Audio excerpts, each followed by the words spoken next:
Tania l'écoute à Marim, Samperek Lamed He, je reprends la page 88, 5 lignes par le bas, Inek chez Adam Osek. Zorazaken a posé deux grandes questions au début de ce Perek. La première, quel est l'intérêt de la pratique concrète des mitzvot? Et la deuxième, quel est l'intérêt pour un Benoni de se battre sans jamais pouvoir vaincre le Nefesh Abamit? En plus, quel est l'intérêt d'avoir fait coexister dans le même corps un Nefesh Elokit qui va être Beitlab Shut intégré à un Nefesh Abamit? Pour expliquer cela, Admor Zaken a rapporté une citation du Zohar qui donnait l'exemple de la mèche, de la flamme et du combustible. Pour que le système fonctionne, il faut de l'huile pour permettre à la flamme de prendre sur la mèche.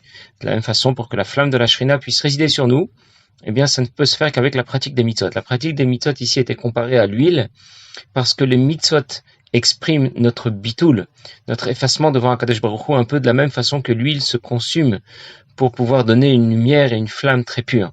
Puis l'Admor Zaken avait demandé, mais pourquoi la Neshama ne serait pas le bon combustible, le combustible adéquat? La Neshama aussi est plus fine que le corps, un peu comme l'huile qui est plus fine que la mèche, et ça pourra donner une lumière propre et claire. Et on nous a expliqué que la Neshama ne pourra pas faire l'affaire, parce que même s'il s'agit de la Neshama d'un tzaddik qui aime Dieu et qui craint Dieu d'une façon exceptionnelle, eh bien elle manque dans la qualité essentielle qui est nécessaire pour être le combustible adéquat pour que la flamme de la Shrina puisse prendre sur le corps, c'est-à-dire le bitoul. L'Admor Zaken continue et il va nous dire, et pourquoi la Torah ne ferait pas l'affaire? La Torah, a priori, pourrait être aussi valable que les mitzvot. C'est aussi l'expression de la volonté de Dieu que l'on trouve dans la Torah.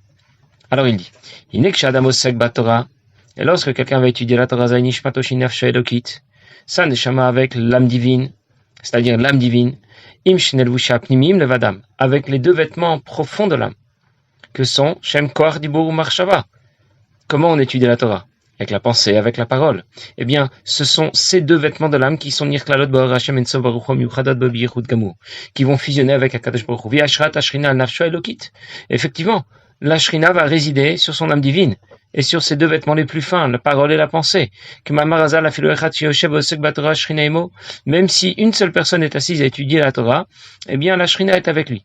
Ça veut dire que lorsque quelqu'un va étudier la Torah, il profite de la Shrina vient résider. Mais qui est engagé dans l'étude de la Torah? Son âme divine, bien sûr, les vêtements de l'âme divine que sont la pensée et la parole, l'action un peu moins évidemment, et bien évidemment, le Nefesh Abamit, lui, l'âme animale, le corps, ne participe pas ou très peu. Et c'est justement là notre objectif. Nous voulons que la flamme de la Shrina ne prenne pas seulement sur l'âme divine, mais aussi sur l'âme animale, aussi sur le corps. Or, l'impact de la Torah sur le corps et l'âme animale est beaucoup moins important que celui des mitzvot. Et c'est pour cette raison que les mitzvot vont faire l'affaire là où la Torah ne suffira pas. Il dit,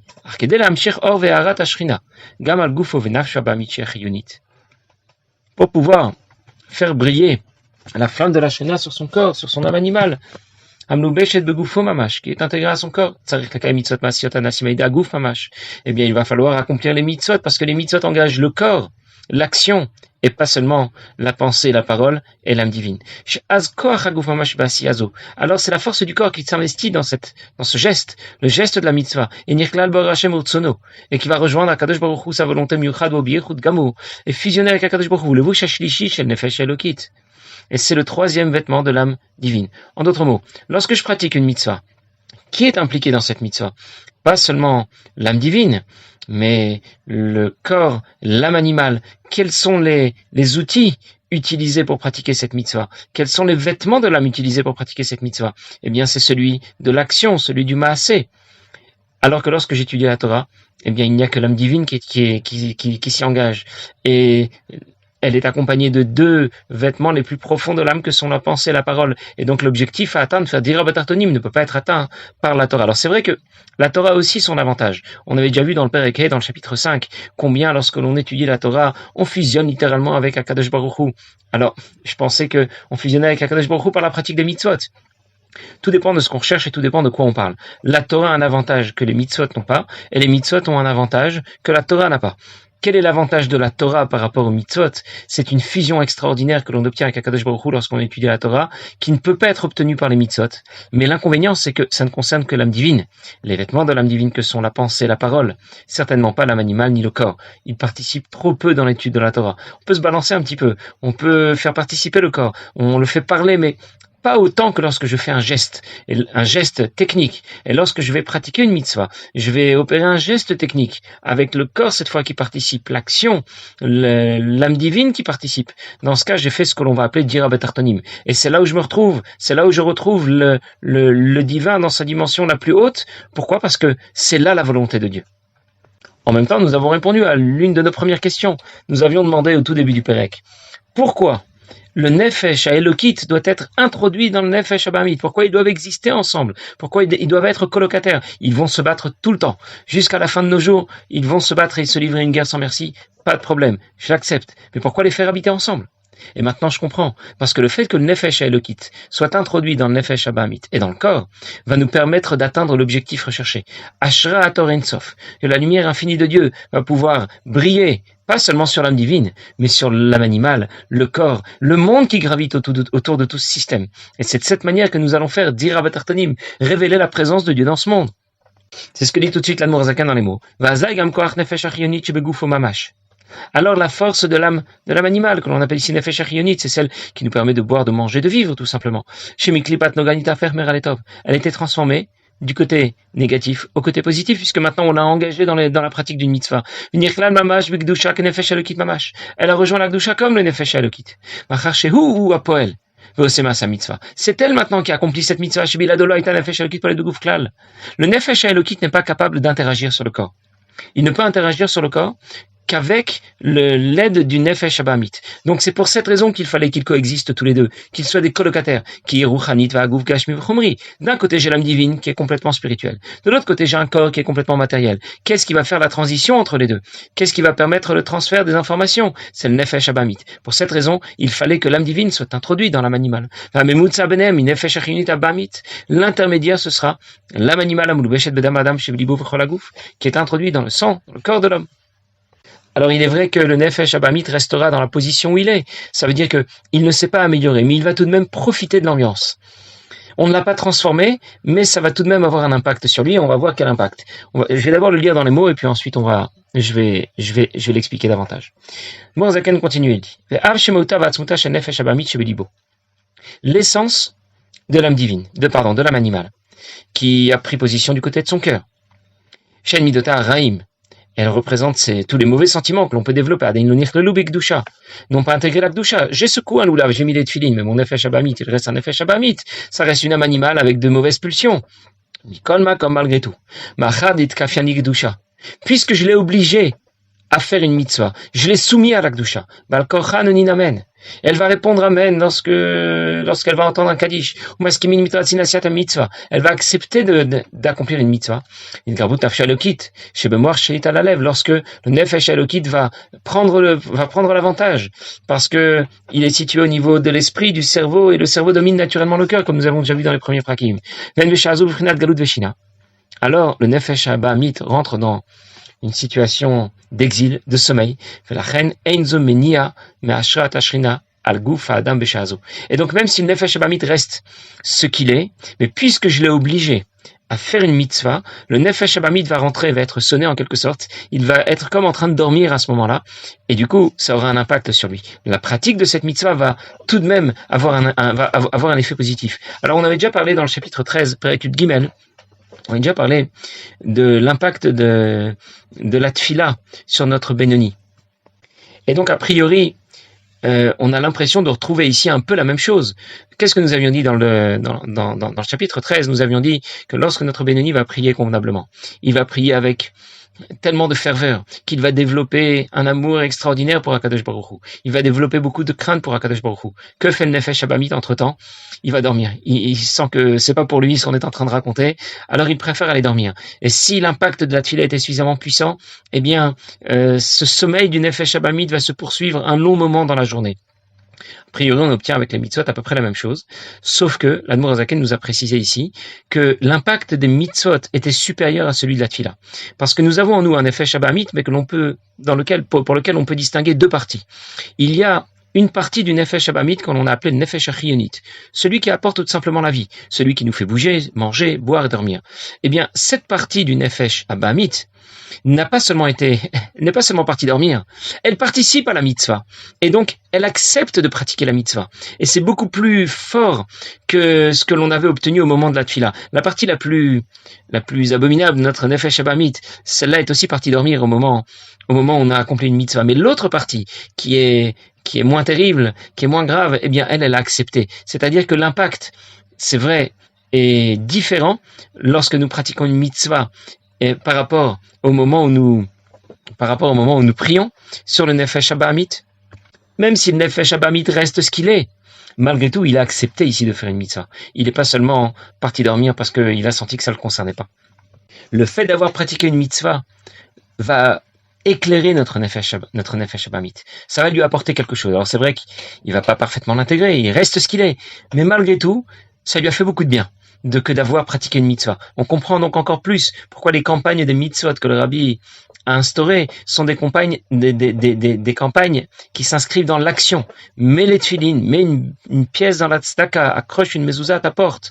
Parce que c'est cela qui va apporter à défaut d'une transformation totale et profonde de notre Nefesh Abamit, ça va lui apporter malgré tout un peu de lumière. Ça va le faire baigner dans un entourage, dans une ambiance de Gdusha.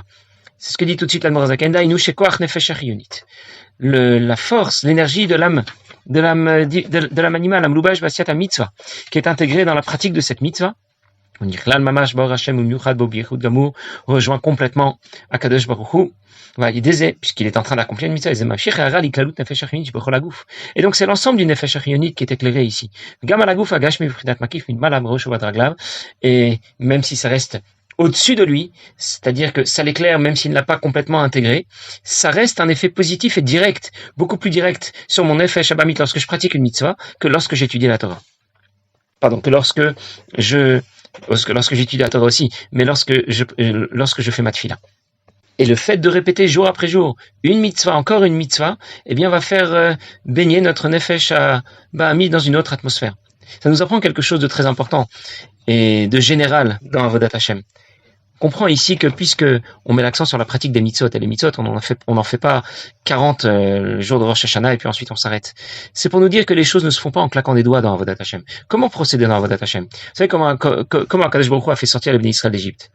Il aurait pu employer tout de suite la manière forte, c'est-à-dire, plutôt que d'envoyer 9 plaies, et puis ensuite d'envoyer la 10e, Makat Bechorot, la plaie fatale, qui a fait capituler Paro, il aurait pu faire tout de suite. Vous savez quoi? On va lui envoyer tout de suite Makat Bechorot, on va pas attendre 9 plaies. La première et dernière plaie, ce sera Makat Bechorot, on extermine tous les premiers-nés, et Paro aurait levé tout de suite le drapeau blanc, il capitule, il laisse sortir les Bnei Israël. Au lieu de ça, qu'est-ce qu'on fait? D'abord, on va les assoiffer, les Égyptiens. Ensuite, on leur envoie des grenouilles, on leur envoie des bêtes sauvages, on leur envoie les sauterelles, etc. Pourquoi tout ça? On aurait pu être plus rapide. Cette histoire nous délivre un message. Dans Avodat Hashem, les choses prennent du temps. Et c'est vrai dans tous les domaines.